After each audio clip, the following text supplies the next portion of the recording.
Hey guys, how's it going? Today, let's take an in-depth look at the 1972 Chevrolet Corvette Stingray. And this is going to be a full, in-depth tour of the Corvette. We'll start it up, show the engine, get an exhaust clip and go over the performance data, and show you a bunch of the features on the interior as well as exterior. And today, I'm at Street Side Classics in Charlotte, North Carolina. And so, without further ado, let's go ahead and start it up, let it run. The exterior color is known as briar blue with black vinyl interior.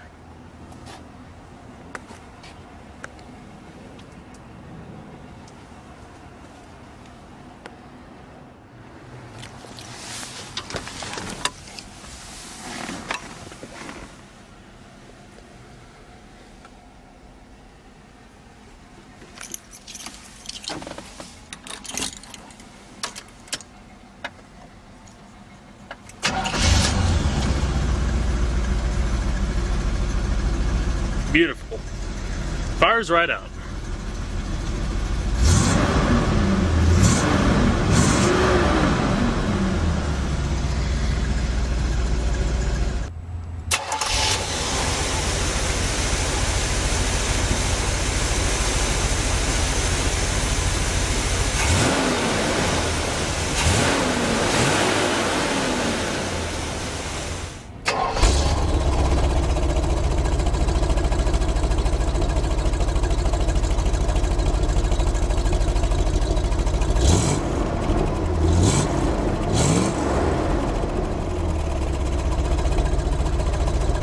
This 72 Stingray was basically equipped with most of the options available from the factory back in the day, including power assisted steering, optional 3-speed automatic transmission,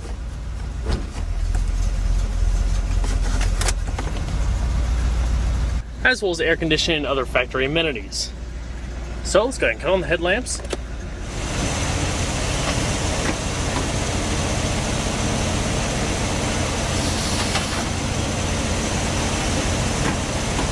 It does have manual windows. And let's go and check out the exterior, shall we?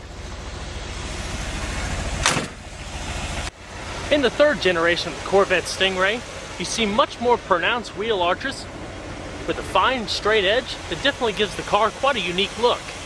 1972 is also the last year of the slender chrome bumpers front and rear. If your quad pop-up headlamps, a Corvette signature styling cube, and wide mouth profile down below. Long, wide, and expansive hood with modest raised extension in the middle. Absolutely timeless body styling with plenty of integrated swoops and curves. Polished aluminum rocker panel down below, as well as integrated heat extract vents gracing the sides of the fenders. Also, the factory correct 15-inch chrome wheel covers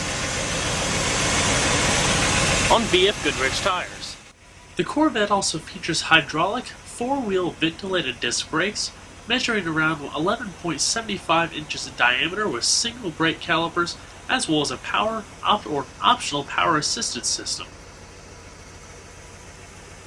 182.5 inches long and 69 inches wide, the vehicle rides on a full-length welded steel ladder-type frame with 5 cross members, as well as welded steel box sections. Factory option luggage rack, gracing the rear of the vehicle. It also features a removable roof, thereby further enhancing the open-air driving experience without converting over to a convertible. Absolutely beautiful paint finish.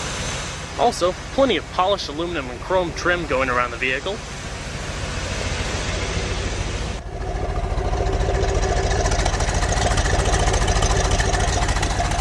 You can also see the modest chrome bumpers in the rear.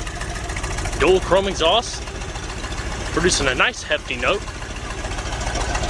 And your quad aluminum accented tail lamps.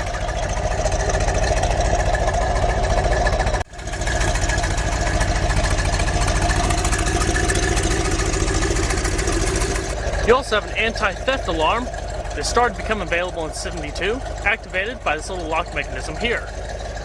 The integrated roof lines blend into the deck lid with your window and sharp angled housing.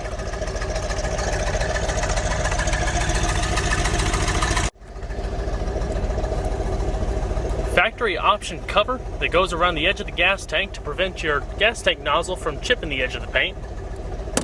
And we're going to pop the hood.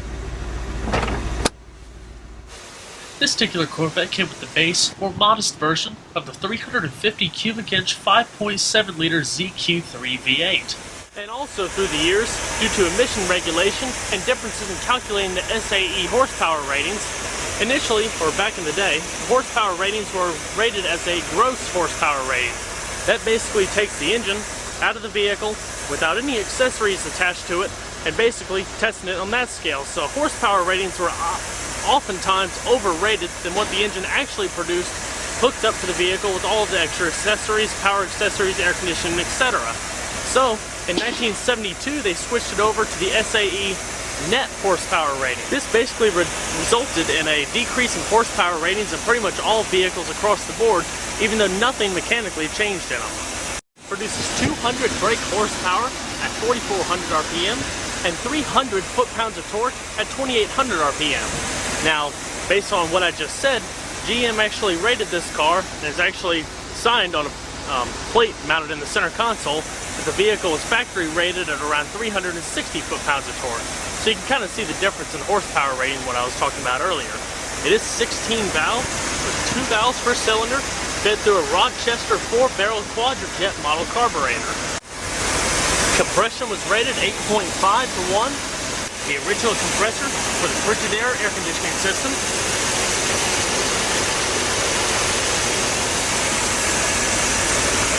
Beautiful engine bay. As far as some more specifics on the suspension, it is front independent as well as independent rear, with unequal A-arms, coil springs, tubular shocks, and a stabilizer bar up front, and in the rear you have trailing arms, toe links, a transverse chromium carbon steel leaf spring, tube shocks, and an anti-roll bar.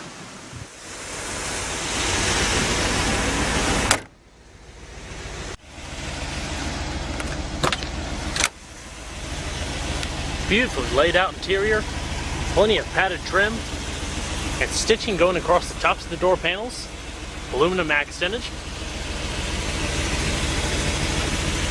Your lock and unlock's located here, polished aluminum door sills, with your vinyl rat bucket seating, and deluxe seat belts pulling out and clipping in over there. Release the seat by grabbing the back of the handle, located up there, to a modest cargo parcel shelf in the back. It's also illuminated. Battery located in the back, a set of shoulder belts,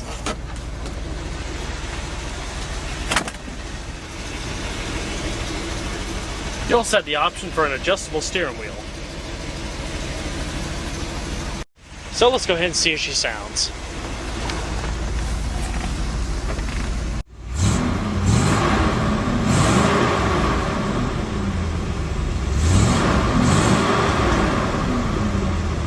Beautiful engine note.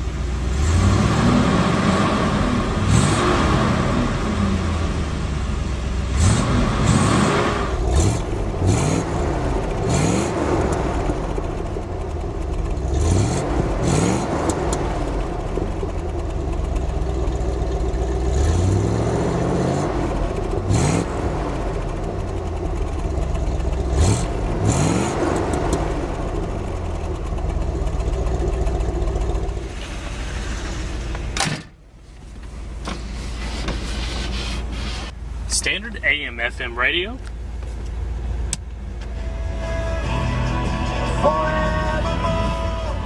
With your tuning, select between your AM and FM up top.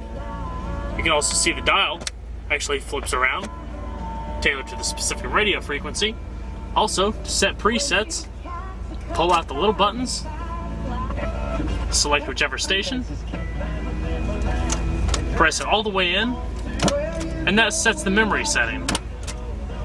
Pretty simple.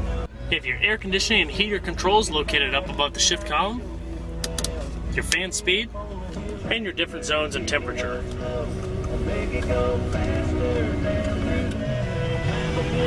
Handbrake. And the gauge pack in the middle consisting of your fuel, water temperature, oil temperature, clock, and battery meter. The dash is also completely padded, with the stitch trim going across.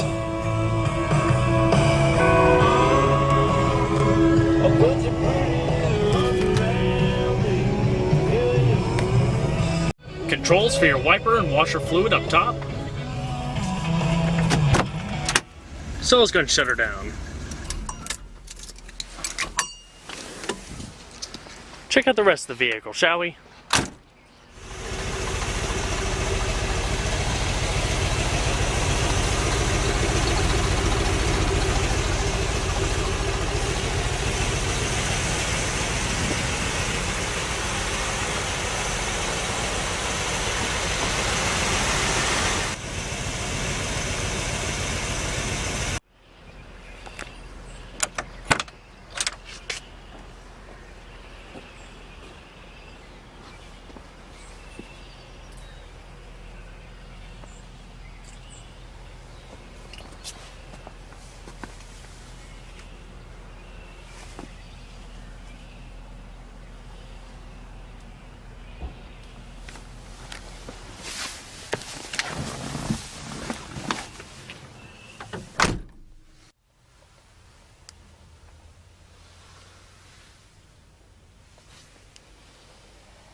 Storage padding located in the dash here, your lower air vents,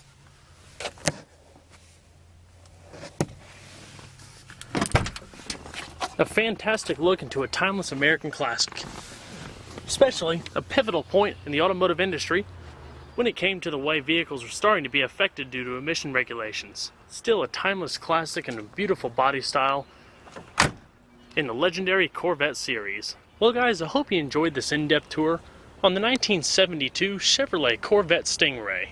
Be sure to stay tuned next time, there's a lot more where that came from. Take care everybody.